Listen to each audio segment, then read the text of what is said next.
Hey, what's up everybody? BDF 44 coming at you with another video. Alright, so I better remind myself now. There's 2 videos to upload because I forgot to upload the other one I intend to. Anyway, in front of a car wash right now. I'm still walking in the opposite direction of where my crib is, but I don't care. I honestly don't care, man. I'm just walking. I got the pricing on the U-Haul trucks, and the U-Hauls are gonna be not too expensive at all, like $19.95 for a nice little small one that probably would fit most of the stuff I got. You know, it's just the entertainment system in the beds. And honestly, everything else I can care less about. Truthfully, everything else I can care less about. I throw that little table in there if I can fit it in there. If not, it'll go in the back. I do not care. But yeah, $19.95, so long as I return it back to the same one. And then $1.95 per mile if I'm gonna return it somewhere else. And then they have a storage place, of course, as we showed you, and it's like the smallest one is like $160 something a month.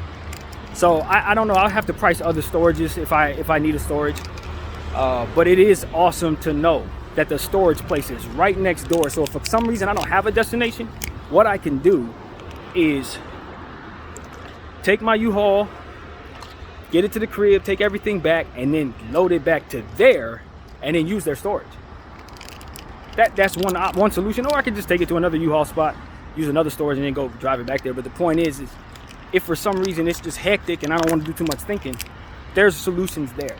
There are solutions right there for me putting my stuff somewhere. And I found that. Why? Because the Lord suggested me to walk this way today. You know what I mean? And I don't want to cap. It wasn't necessarily the voice this time, but it was more so just going in a different direction today. I'd gone in every other direction, so this is the only direction I had yet to walk in regards to.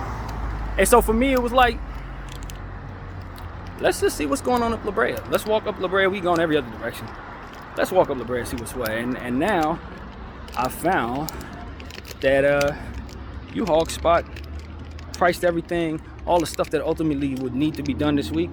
One of those things has been done, and it feels divine. It almost feels like the story's already been told or something as I walk right now. It's weird, y'all. It's a weird feeling that I got, as if I'm following a script that's already aligned. It's like it's almost like this. It feels like when you reach a checkpoint in a video game. It's almost like my spirit has told me, you reach another checkpoint, see the path to where you're going to have what you need is aligning, so you can apply more faith with more confidence that things are going to work out, because you see how the checkpoints are starting to line up. It's like, that's how the spirit is moving me right now. It's exactly how the spirit is moving me right now. It's like these are checkpoints in your life. See how you seen the U-Haul spot? Bam. Now watch what I'm going to do next. Then you're going to see the next solution. Bam. And then watch this. And it's like, but if you stay in the spirit with me, I'm going to do that all life long, and we can get you all the way to where you want to go. And you're going to see life manifest from what it is that you're trying to do. Life. You're going to see the fruit of what it is that you're speaking on in regards to me manifest in Jesus' name. And it's like, yo, I'm open to that. I'm totally open to that. I think I'll turn around here. Let's turn around. I done came all the way I wanted to go. So I think if anything, I just need to find that U-Haul spot, get that little jog in. You know, I might grab myself some food on the way home since I'm starting to get hungry. I want something else to eat. The problem is, of course, the food allergies, and then also just my body really is in a space where it's responding well to what I'm eating.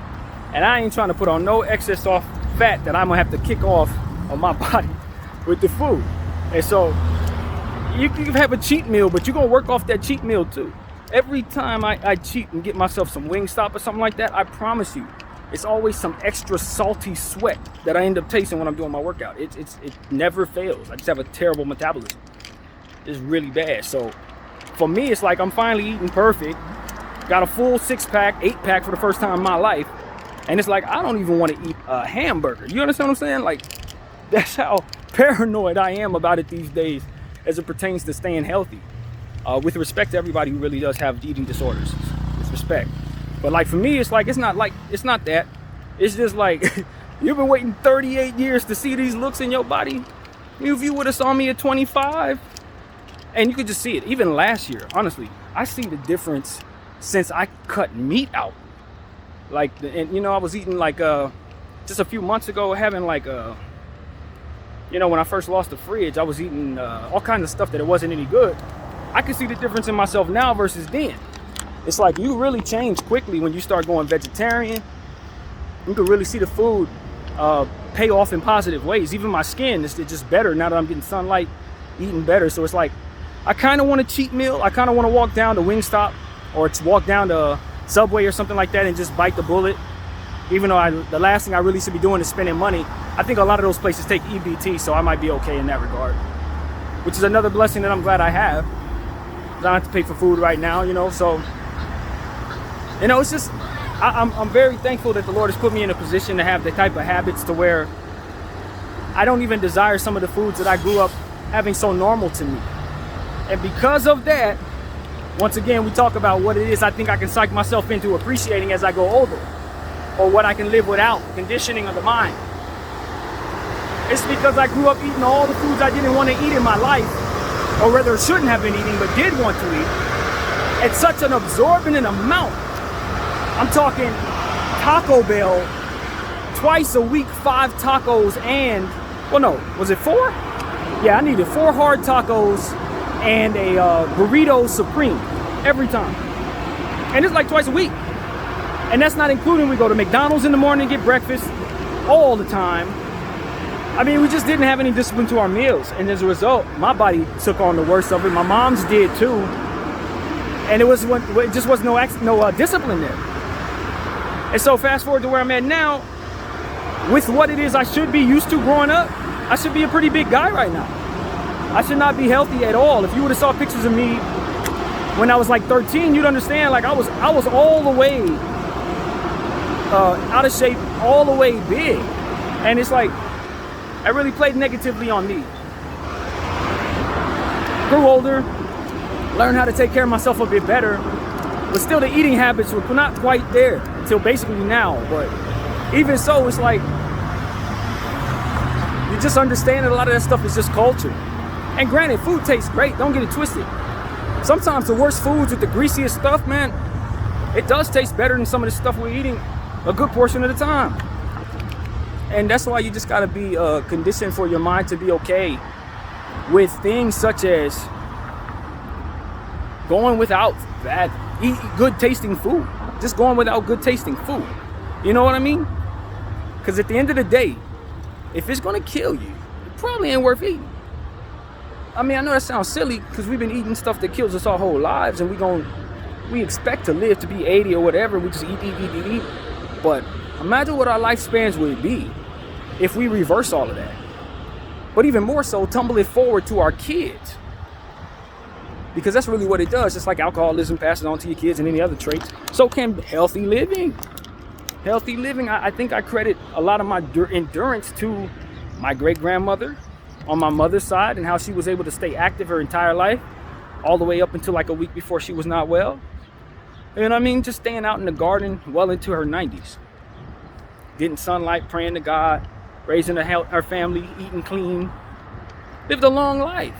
And so it's like, I personally believe, if she would have been unhealthy of a person, that would have tumbled forward even more so to me. I would have had more trouble getting healthier now because of that. Think about my father and how healthy he was, even though he didn't eat that great. He always stayed active, did his workout things and all that. I feel like that tumbles forward to your family. Your kids are gonna be healthier because of that. You know, you eat well, they eat well. It just makes for a healthier stem all the way around. And so that's what I speak to. I want us to kind of learn how to take care of ourselves with our kids and our generational thinking in mind, not just about our lives and feeling healthy or looking good and being looking your best or what have you. It's also about the kids that you're going to be having, the seeds that's going to manifest within you that are going to turn into real human beings with traits. And I tell you, just like the bad traits we carry forward, the best traits we carry forward, prayer traits included, all the spiritual stuff, all the stuff that works yourself to be a positive thinker. I genuinely believe there may be some merit to a lot of those practices pass forward to your children or make it easier for them to use those practices themselves if you engage in them. I think about stuff that's even greater than what it is I understand. I think about some of the circumstances my mother used to talk about, how she overcame certain things, how she experienced certain things in life and was able to find herself being better because of how she overcame them with faith. And then I look at her son now in the mirror and see myself trying to apply that same faith and how easy it is for me to do so. I think of that because I know that if she wouldn't engage in the type of energy that overcame certain things, that trait may not necessarily be in me. If she would have been somebody who quit all the time, that trait may have been in me to quit. I don't know if there's any merit to that. Obviously, if I would have seen her doing quitting, if I would have seen her doing those things, it would have had some influence on me. But I'm talking about the trait. You know, if you're somebody who gambles a lot, or you have a gambling problem, I wonder if that trait passes to your kids in some way, or if they have obsessive issues, or if they have issues where they can't seem to measure what is a risk and what should not be. You know, we give credit to these things. I think about all of this as it pertains to passing forward to the next generation. Bad leadership qualities, good leadership qualities, etc. All things passable to you and your family going forward. So, looking at a Venice family clinic across the street, at the word family's right there. I don't know if I would consider that a reaffirmation or a coincidence. I don't want to over spiritualize everything. I honestly don't want to do that. But it does send a message to me that I'm on the right track when I see something like that as I'm saying the same word. And these are the signs I try to follow in my life and make me feel like I'm on the right path. But nevertheless, man, these are conversations we have because I tell you, the Lord has made me feel so much better about what's going on because He's providing me the solution I'm praying for, reaffirming that my faith should be applied, making it easier for me to take the third and fourth and fifth step into that faith. And that's what I want everybody to see. I believe. I've been a believer. I was raised a believer. And it's still hard to apply faith. I'm telling you. I don't want people to think that it's easy. You can apply faith 900 times and still have doubts about what it is you're faced with right now. You know what I'm saying? That's not a sin. It is okay to have doubts because you're in a real world with a lot of people who are going to tell you your doubts are merited. You're going to see a lot of things where things don't work out for people. It just happens like that. But I'm telling you, there are also signs that you can get through these things. There's also signs that those people can handle those things that are thrown at them. You know what I mean? There's also signs that you can handle what's thrown at you too. And so that's what I'm talking about. I want to see people handle their business in a way that allows them to have the confidence to do so. Don't fall victim to some of the stuff that gets your mind in a space where you can't function, allowing yourself to stay in isolation or whatever the case may be, falling into whatever crutches that keep you from being in your best self and having your mind attached to what should be. I want to see people overcome that stuff, man. I want to display the person that does that too. You know what I'm saying? Not just be here just talking about God, but actually applying the faith. Not just sitting there saying you got to apply faith, but showing y'all that it's difficult to do it. It's genuinely difficult to do it. A lot of times preachers, man, make you feel like it's the easiest thing in the world. Well, it's hard, bro. Even the 700th time it can be hard when you're faced with some scary stuff. You don't know what the heck. Faced with time or faced with homelessness, faced with what, man. I'm telling you, it can still be hard. But that don't mean it ain't possible. That ain't mean that He's not going to be there for you when you need Him to be, or give you that solution when you apply that faith, or make it easier to apply that next step when you've already taken the first one. He's going to do all those things, man. And for me, when He's doing this for me right now, it's like, all right, I can show people that not only is the faith being applied, but that the solutions are in place when I ask for them. And so that's why I try to keep all this on camera for you guys. So I try to speak this way every day as I'm going through what I'm going through, because it's like, man, I'm gonna prove He's real, bro. I'm gonna prove it. I'm not just gonna talk about it. I'm not a preacher, bro. I'm gonna read the signs, I'm gonna follow the faith, and I'm gonna tell y'all what works. Then when I get hit with failures, I'm gonna tell y'all, yo, the failure hit, but God ain't failed me. The failure came, but God ain't failed me. It's just something that He wants me to condition my mind to be okay with. He just wants my mind to be okay with what went wrong. He didn't necessarily want me to think it's a failure. It wasn't a failure. No. It's just another thing that's going to push you along your life to get you to your next blessing. It just happens to not be as pleasant, but it ain't no failure. You're going to get where you're going. So that's what I want to say to people, man. Don't believe that it's over just because it feels like it's over. Don't believe that God ain't gonna do nothing for you just because He didn't do the last 3 things you asked for. There's no rhyme or reason to this, and honestly, because the world moves in a way that cause and effect, logically speaking, if He's gonna bless somebody, somebody else has to wait for something. If he gonna bless somebody, somebody got to go without something, because that's just how the world is, y'all. So when you consider that, it's like God can't always give you what you want, but he can make up for it on the back end and make you feel better about what you have to sacrifice. And if you have that compassion in your heart, you'll be happy you did it for somebody else. Same way I look at my dad's situation and not being in the house with me. I was fine with that. Not because I could live without my dad or something like that. No, because he had my brothers and sisters in the household where they needed him. Matthew needed daddy. You know what I'm saying? Vernon needed daddy. Sarah needed, like, Sonia needed dad. Those are my siblings. You think I want them to go without their dad? Least of all for me? Hell no. I'm their big brother. The first thing I'm gonna tell dad to do is make sure you get the most of them together. Keep them together. You understand what I'm saying? Because that's love. That's real love. I don't give a damn about me. You feel me? Like, honestly, no. God gave me enough. I ain't gotta worry about me. I want to make sure that who's most in need, which is multiple humans, have their father. You understand what I'm saying? This is what real love is. I never once asked my daddy, why you ain't here? If anything, I'd have told him, why you spending so much time here? Get back over there. You understand what I'm saying? That didn't mean I didn't need my dad. That didn't mean I didn't need everything he gave me. That don't mean I ain't struggling without some of his teachings. I'm struggling my butt off. Didn't mean that everything was going great when in their household. Maybe it wasn't. I don't know. But the point is that that love made me be at peace with the circumstances I ain't had no control over anyway. That was nasty. Sorry about that. But this is what it is. I can only see myself at certain angles. So if you see this dry mouth nastiness, please forgive me. But it is what it is, man. I didn't need nothing. I did not need anything other than what the Lord was going to provide me. Even if I did, I want that to sink in. I didn't need anything, even if I did. Because anything I went without wasn't meant for me. And any disadvantage I had put me in the right frequency.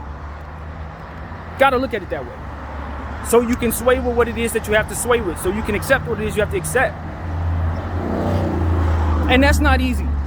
In fact, it's hard. But that acceptance is necessary, or you will just not be yourself. You will just not be yourself. In a circumstance where you otherwise have a newness about yourself because of the newness of the circumstances. You know, if it's a new adjustment, maybe you lost something, you lost your arm or something, we talked about. Okay. But now you're equipped to be who it is that you now are. Not to say that that's something to desire if you're someone else, but shit, excuse my language, but now it's you. You're the one that's meant for that. You're gonna knock that out the park. You're gonna live with that way better than the next person who who the Lord will not take that from them, because if he does, they won't survive it. He knew you would survive it. He knew you would find a way to smile again. He knew you would find a way to keep doing what you need to do with your disadvantage. And anybody that didn't get it, they wouldn't have made it through without it anyway. They wouldn't have made it through if they had that. You made it through though. That's why he gave it to you. And so that's how we have to look at the stuff that ain't so good in our lives. Stuff be all hard, whatever it is, difficulties. Man, you equipped for that. And everybody else ain't equipped for that. They ain't wired like you. That's why they couldn't survive it. But you did. You got this. That's how I feel about it. That's how I feel about all of it.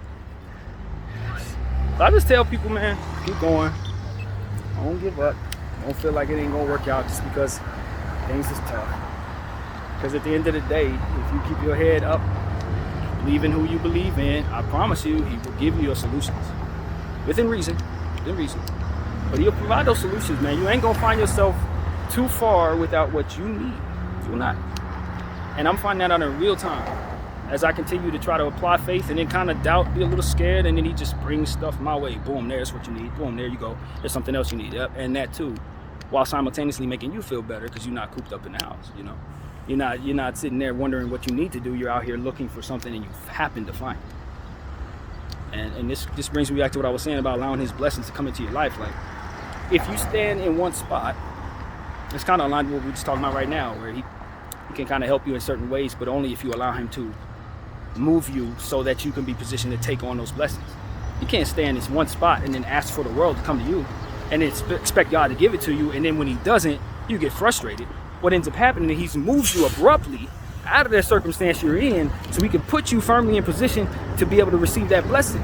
That's how that works. That's what he's doing to me now. I'm asking the Lord to do this, this, this, and this from within an apartment. Can't happen. Can't happen.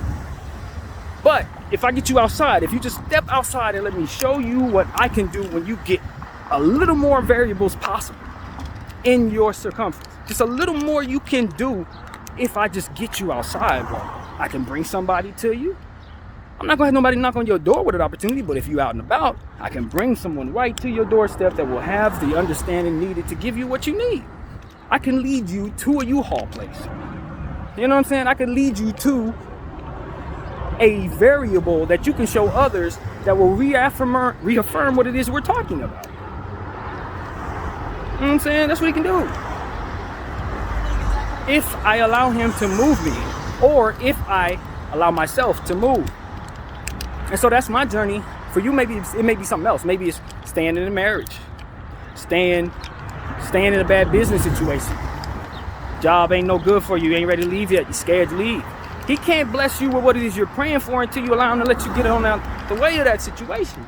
Till you put yourself in a position to receive. And he'll put you in that position if you refuse. Because you're going to keep praying.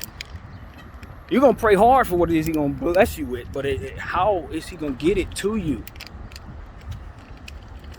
That's what I needed somebody to preach to me about a year ago. Help yourself by getting the mental help you need. Or take these little small walks and add to them every day so that you can find yourself in a position for those blessings to manifest. You might meet your wife out here. You might meet the best investor in your circumstance. You might meet your biggest fan out here. You might meet some inspiration of some sort that can say, yo, I got something for you. Here it is. Out of nowhere. But that nowhere ain't coming if you nowhere. If you sitting in the middle of the desert praying for waterfalls, how in the heck is he gonna bring those to you? He'd be happy to bring them to you, but you're gonna have to leave that desert. So that's what I'm here to say, man. That's the message. That's the lesson, man. Get outside, or for your situation, do the more difficult thing, man. Whatever it is. If it's gonna put you in a position for him to help you a little better, then let him help you. That's what I've learned, man. You gotta help God help you. You ain't gonna find yourself in a position to be helped unless you put yourself in that position. And sometimes those positions can be rather uncomfortable, believe it or not. Just like I told y'all one time, y'all can start in the toilet and end up in the Maldives. I kid you not. Kid you not. It could be your path. You can start at Skid Row and find yourself in Hawaii. It can happen, man. You don't know what God has for you. He's turned people's lives around in some amazing ways and some very unfortunate ways. But I tell you what, the ones who went through the most unfortunate thing, the ones who lost it all, they're the ones that he looks to and says, if you survive that, you are one of the greatest inspirations to us all, because you are showing us that these are levels that we can survive. And a lot of people do not believe that they can survive those levels, and because of it, either they kill themselves when it happens, or they do all the evil in the world to keep it from happening. You are our savior by surviving the worst case scenario, by being the person that just accepted his fate instead of snitching on everybody, whatever the case may be. You are the example. When you fall on that sword of how others can do the same and not let everything else go to the wayside, keep it from happening. Because believe you me, there's a bunch of people out here who to save themselves from their fears, to keep from having to do what they don't believe they can, for which they can't see no examples of, they will do everything to keep that from happening. And it's a solution. And examples. I seen him he lost it all, bro. And you know what he did? He got it back. He lost it all, bro. And you know what? He stabled out. He ended up finding a family somewhere. He ended up having a new life. Homie was a big time baller. Lost everything. And he never really got it back. But he ended up with a family. He had like 3 kids after that. And he was happier than he ever would have been before that. Like, you hear these stories, man. Dude did 25 to life. He got out. He's good. Look at Wallow. One of the biggest inspirations on the internet. Man did a full life sentences out and doing great, looking great. Look younger than me. Inspiring people. I mean, I'm moving off of what it is he's showing me an example. Like, I'm trying to move like him. You know, and so that's what I'm saying. Like, I don't even think I survived no 25 to life. In and out of jail, like he expressed. How do you even get yourself out of that conditioning, bro? Because I seen him do it. You understand what I'm saying? Because I seen Wallow do it. Let me tell you what I think I now can do. I can just walk out the house. What I'm most afraid of.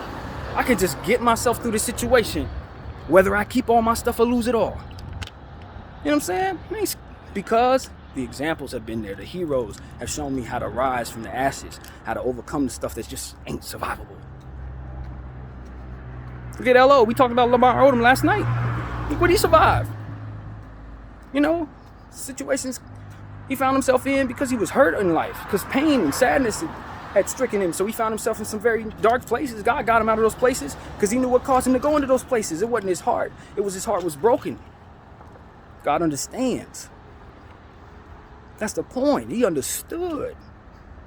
Just like I told y'all when the Lord warned me about something I was doing the first time. He struck me hard, harder than I would ever even admit. And then the second time, years and years later, when I relapsed into the same bullcrap, he was calm when he asked me not to do it no more. Brought no punishment to me or nothing because he knew my heart had changed. He knew it was nothing but pain that brought me to that. Remember we talked about that? It's your intentions that he can account for just like your actions. And he will apply what he feels necessary accordingly. So if you have a good heart and it gets broken, he can just keep hitting you with the Job energy. And you find yourself on a weak moment or a weak time or weak era in your life, and you ain't necessarily gonna face the same consequences as the unapologetic dude that never cared, never, you know what I'm saying, just can't wait to see destruction. He ain't gonna treat you the same way. Because he knows the differences in your heart. And so that's what I see in Lamar Odom in that situation. He almost lost his life. I saw what had happened before that. I remember when he lost his kid. I remember when people passed away in his life. So it's like, I know what he was struggling with. I know what forced him into those dark places. And God did too. He got him out of those places too. And now look at him. Years later, when you thought he would be gone, he's not only not on drugs, but he's opening up rehab centers for people who are. He was a solution to himself and many others. And it didn't take that long.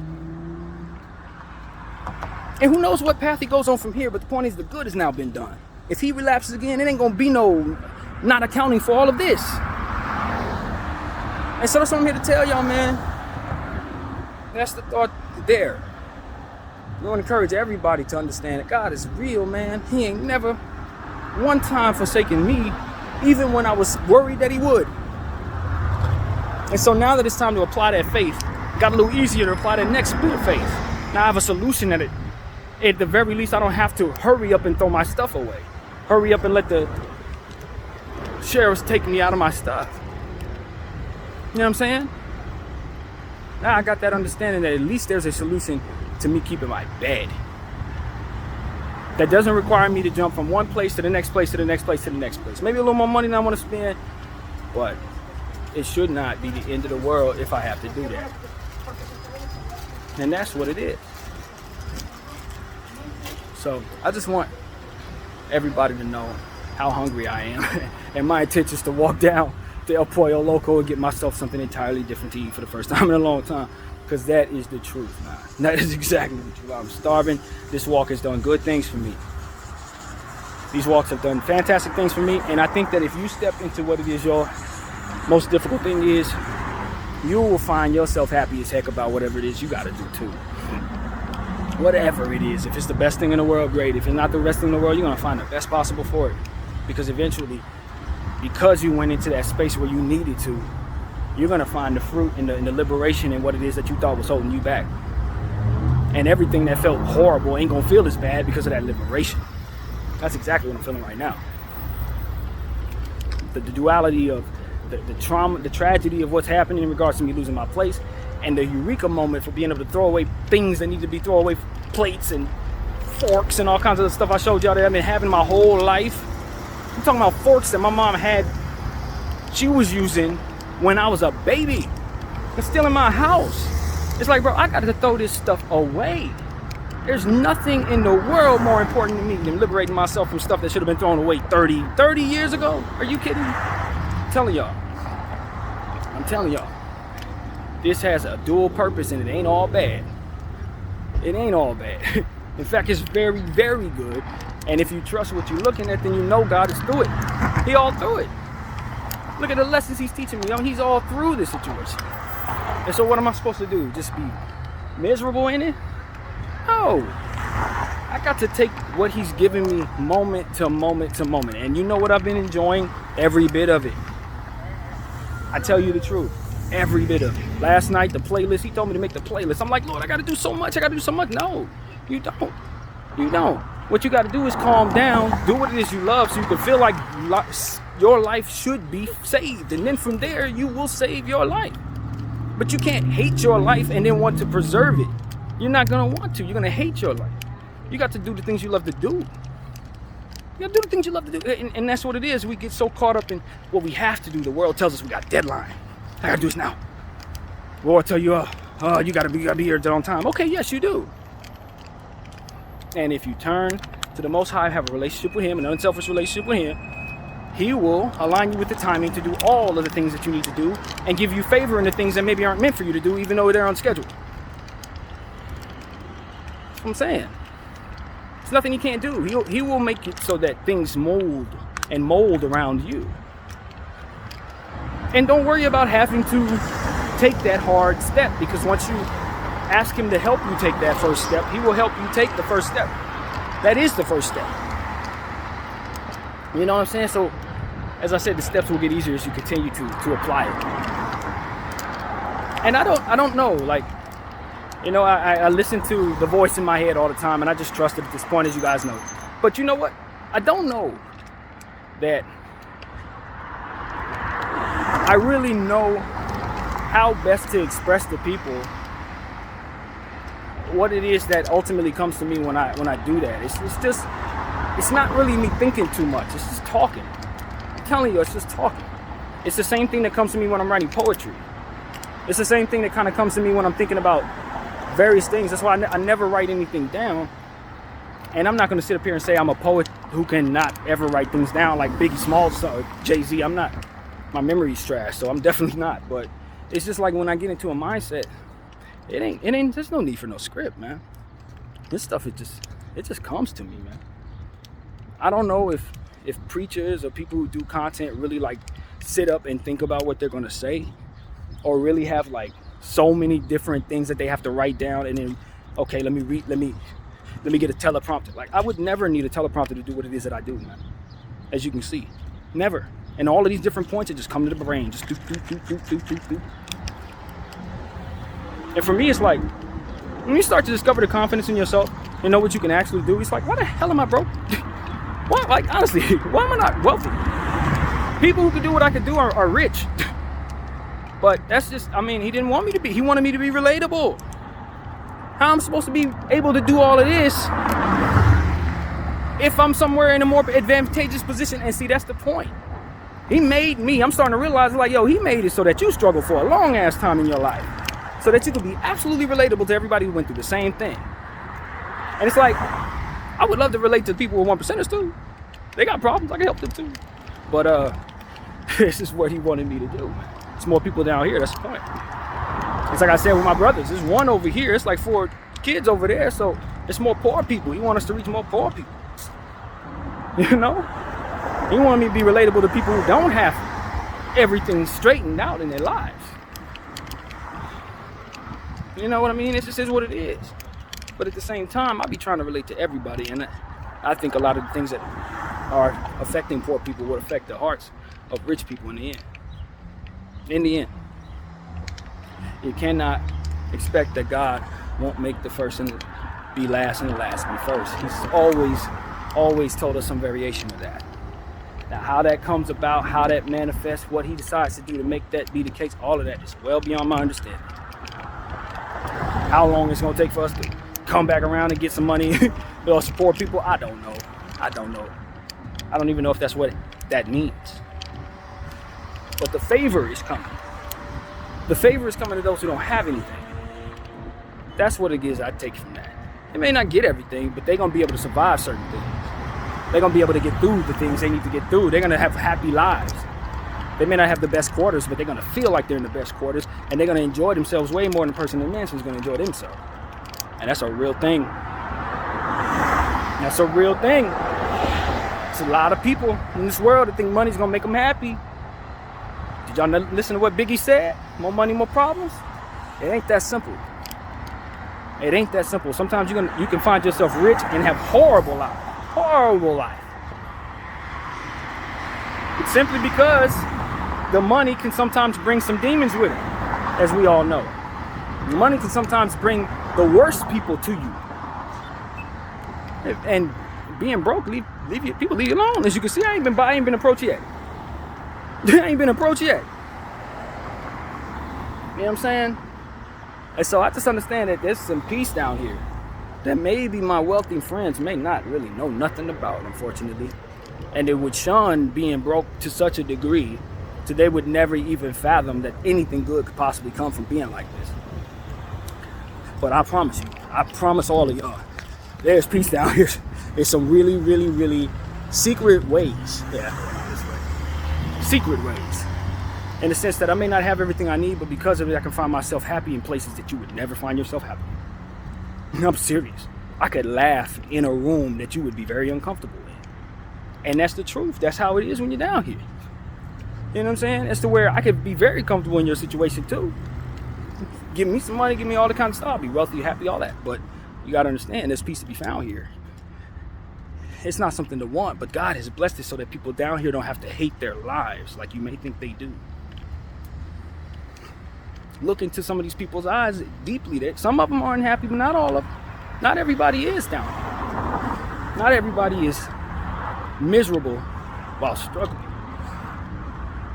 Especially if they had the Holy Spirit and the family in their lives, doing things they love to do, got hope in their lives, can see the path that they're on, taking them to where they dream to be. Maybe you think it's small dreams or small potatoes, but I'm telling you, they're happy. And it bleeds with their lives. All they need is people to leave them alone in certain cases. Anyway, it's time for me to get my food. And of course, I'll probably turn the camera back on the way out. But I just appreciate everybody for rocking with BDF 44.